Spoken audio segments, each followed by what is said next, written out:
Good morning. It is Friday, the 13th of February. I'm Maeve McMahon, and this is Europe Today, your daily dose of European news and analysis. Coming up, Ursula von der Leyen and Emmanuel Macron have set a June deadline to unblock important economic reforms. Or they say smaller groups of EU member states will have to move forward on their own. That was the main outcome of yesterday's gathering in Belgium. There was a sense of urgency in the air, but stark divisions remain on the issue of joint debt, with the German Chancellor clearly saying 9. Euronews' EU editor Marie Tadeo was on the ground and had the chance to speak exclusively to the President of the European Parliament, Roberta Metsola, and she started by asking her for her view on how to boost the European economy. We have a narrow opportunity before the March European Council to have concrete outcomes and a timeline. Those who have said that for far too long the European Union talks a lot and have not come with actions are now needing to be disproved. So all the proposals on the table, no matter how different they might be, at the end of the day, they ask to do more. They ask to do more now. If you look back to the last few months of 2025, when there was an agreement between the European Commission, the Parliament and the Council on 10 legislative priorities, these need to be backed up by a full commitment on the Capital Markets Union, on the Banking Union, Savings and Investments Union, the Energy Union, all of these big words, but ultimately they boil down to legislative initiatives that will make it easier in Europe for you to invest, for you to grow, to innovate and scale up. So what do you want to see? Well, 2026 is going to be the year where we need to save the automotive industry. 2, we need to shore up where we are market leaders. 3, we need to conclude more trade deals. We're doing this already. We've seen what happened with the US, with India, different trade deals on the table that we need to, in Parliament, also vote on. This is the year where we no longer say we might do it next year. We need to vote this year. And we're already going through that. The head of the Commission, she talked about a commission that is committed to providing that executive action, but she also said that co-legislators really need to do their part. Do you view that as criticism, that the European Parliament is not playing its role? Absolutely not. If anything, it is a common call to action, just as the European Parliament has asked for a long time for the Commission to come forward with simplification proposals. We now have the proposals on the table and we're working pretty fast on them. Mario Draghi was in attendance to this retreat. It's been almost 2 years since that report came out. What makes you think that this is really the time? And what makes you think that it will come to fruition? Because many would argue it's 2 years late and the money question is still not solved. Well, if you think about this simplification drive and what we're currently working on, all of this comes, if you will, from the Draghi and Letta reports. Do we need to go further? Absolutely. We're talking about 800 billion euros that are injected into the European economy every year. What are we doing on that? Are we going to manage to save the industries where we are market leaders? This is what 2026 is about. And this is the discussion that it's not only Mario Draghi having with the European leaders, but every single leader of a company in Europe, every single family, but also every citizen that would like his and her bills to go down lower for us to be able to make it easier for them to live. And I think it's a common discussion across the continent. Perhaps in the past we would have waited a little bit longer. Now's the time because we have no choice. And the question of the Eurobonds, is that something that you think it should be explored? And then secondly, Mario Draghi has talked about this pragmatic federal union. Is that something you can rally behind, a form of federal Europe, pragmatic federal Europe? Well, first of all, we've never been against member states going further. We've had it with the Schengen area. We've seen it with the euro in different areas. This is not an obstacle or a shortcut to unity. Rather, it's a pathway to unity. That's number one. The second thing is, what are we going to do to decrease the productivity gap that we have? At the end of the day, the arguments are weighed between whether you increase the financing in our economies by capital. At the end of the day, we have savings in the European European Union, it's the tools that we use that need to promote growth. And on the other hand, how are we going to pull up those member states that still see a big gap in their productivity level? This is all one that needs to be coming together, because as a union, the better we are together, the better economically we can do. President Metsola there. And now many EU leaders have left Belgium and moved on to Bavaria as the Munich Security Conference gets underway. The biggest security conference in the world takes place in a context of what organisers call a new era of wrecking ball politics. For more, let's cross over now to Munich and bring in our Maria Tadeo. Maria, good morning. What should we expect here? Some big names on the guest list.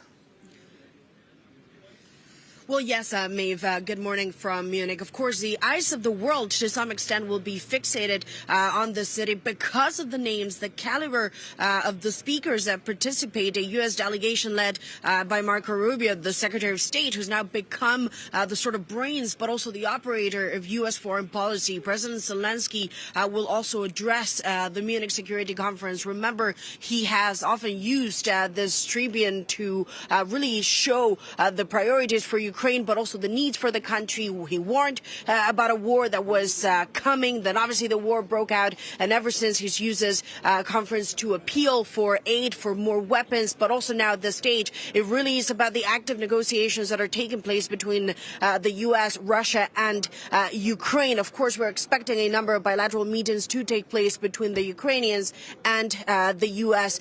delegation. On top of that, of course, is the Europeans. As you alluded to that, the head of the Commission will be here, the French president too, and of course the host country, the German Chancellor Friedrich Merz, will also address the Munich Security Conference. For the Europeans, the mission is twofold. One is really show the world now that this is a union that is taking its security seriously, that it can and will protect itself. Obviously, there are questions about the capabilities that Europe really is able to deploy, I should note, alone without the United States, and also insert itself into the negotiations on Ukraine. That will be really the mission for the Europeans, to use 3 days of shuttle diplomacy to send a message, but also really the negotiations that happen behind the scenes. That is really the value of a conference like this, is the sidelines, the FaceTime between leaders.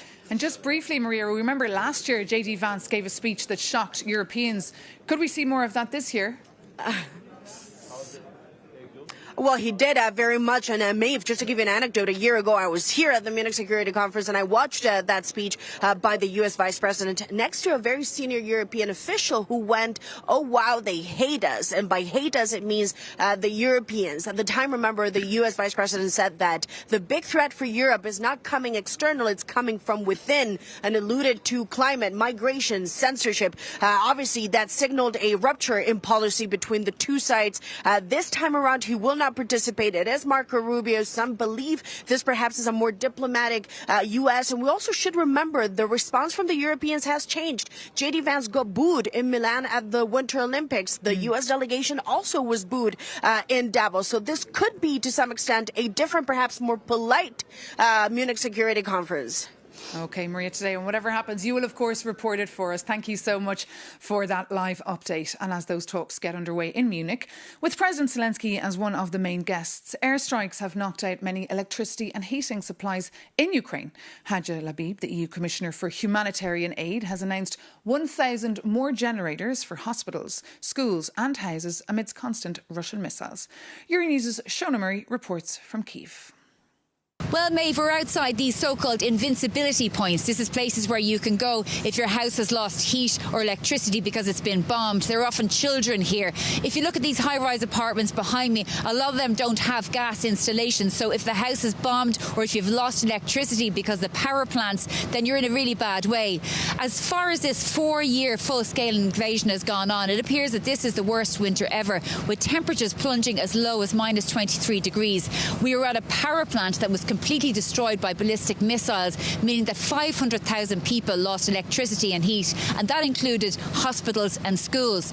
Within a few hours of being here, there was 8 ballistic missile attacks, and at one point, obviously, we had to go down and find shelter with 200 workers near the power plant, where I caught up with EU Commissioner for Crisis Management, Commissioner Labib, and I asked her about the situation we were in. We were also joined by the Ukrainian Deputy Minister for the Territories. You know, we have alarms every day, and for the day attacks, Russians try to use these sub-zero temperatures, making the humanitarian crisis in Ukraine and Kyiv particularly. We're only in Kyiv a few hours, and you've already met people who are suffering with no heating, and now we're here at a power plant and you're in a shelter. What's your reaction?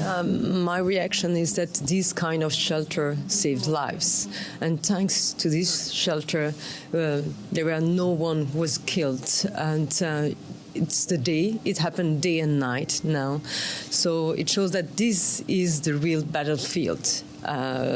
Russian aggression is not only, between soldiers. These are the soldiers of energy.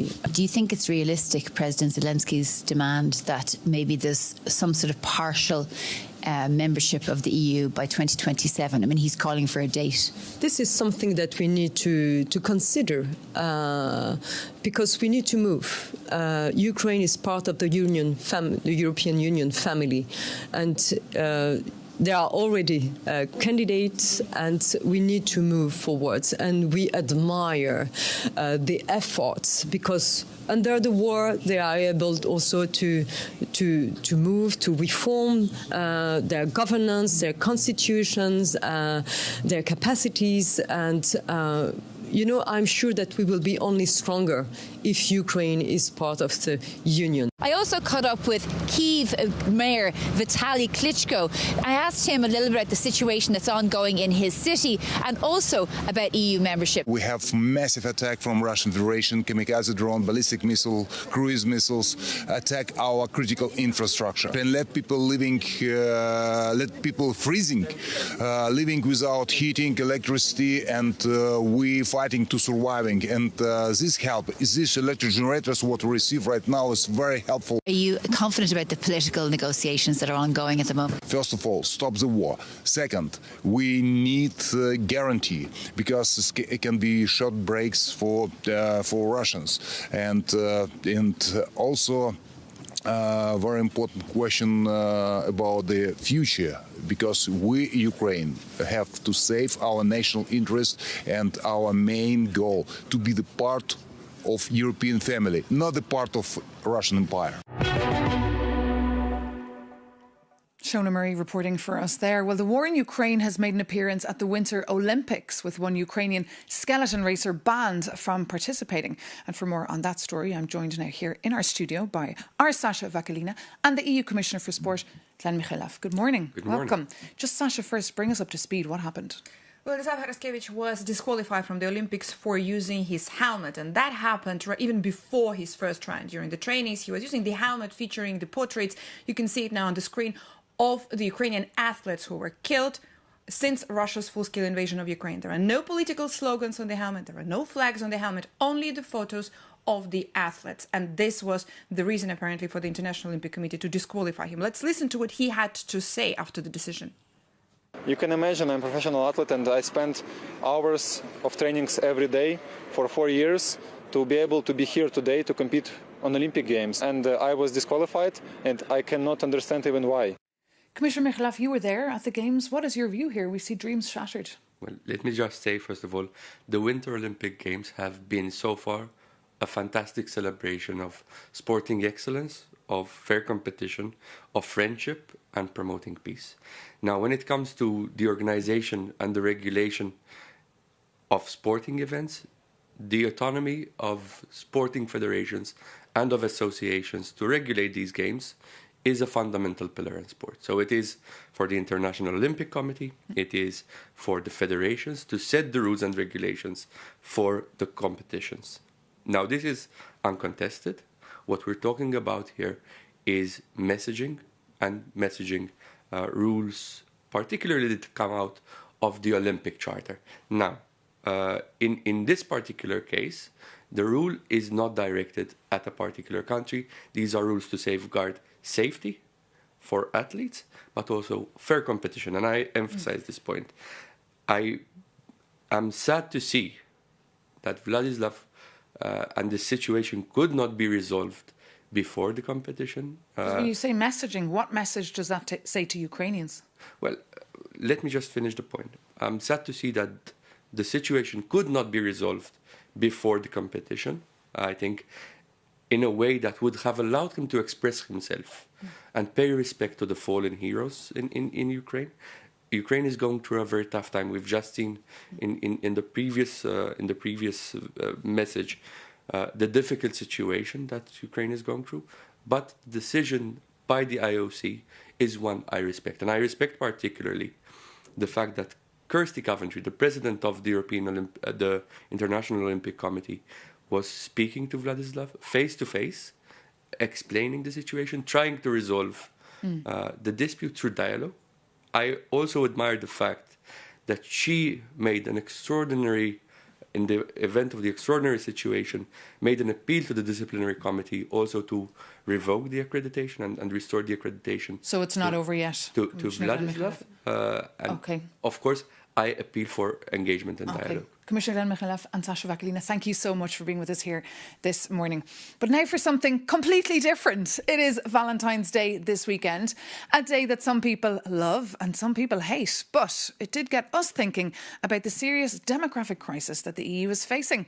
Our Jakob Yanis takes a look. Valentine's Day is coming, and I'm pretty sure you know that. But do you know that Europe is running out of babies? Look, your reporter is not here to lecture you on whether to have children. That's a personal choice. But if you're planning to discuss it with your loved one this weekend, let's look at the numbers together and without the pressure. Europeans are waiting longer to have children, and there is no sign it will change anytime soon. But here is the twist. Delaying parenthood doesn't necessarily mean giving up on children.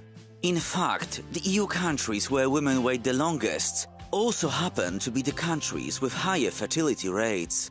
That might explain the explosion in fertility treatments, which allow couples to extend their window of opportunity. And according to recent data, Europe recorded around 1 million treatment cycles in a single year. So the desire is clearly there. In fact, most Europeans still say their ideal family size is 2 children.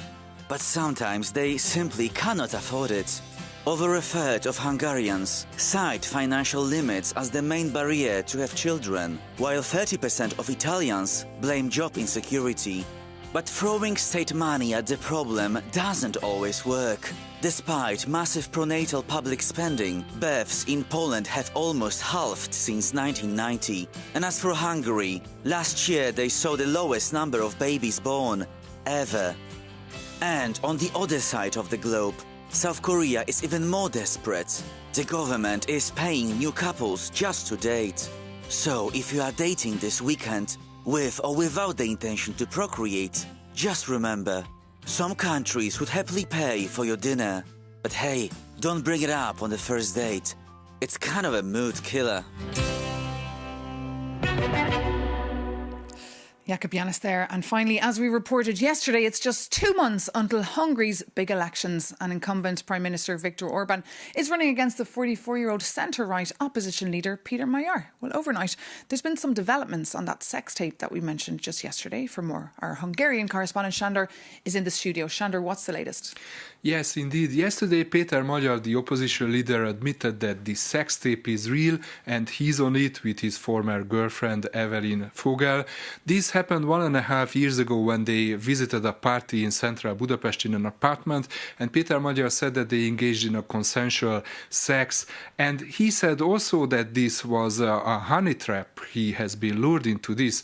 He also talked about drugs have been used at this party, but he never touched any drugs. Now the big question is whether or not this will impact the Hungarian electoral campaign. Everyone is talking about this in Hungary right now. Maybe let's take a look of what Peter Magyar had to say yesterday. It became clear to me that I walked into a classic Russian-style honey trap. But since I haven't done anything illegal, my conscience is clean. Tiszta a lelkiismeretem. Peter Meyer there. And to find out if this is impacting his campaign, you can read Shandor Zirus' reports on Euronews.com. But this does bring this edition of Europe Today to an end. Thank you so much for your company. As always, take care and see you very soon here on Euronews.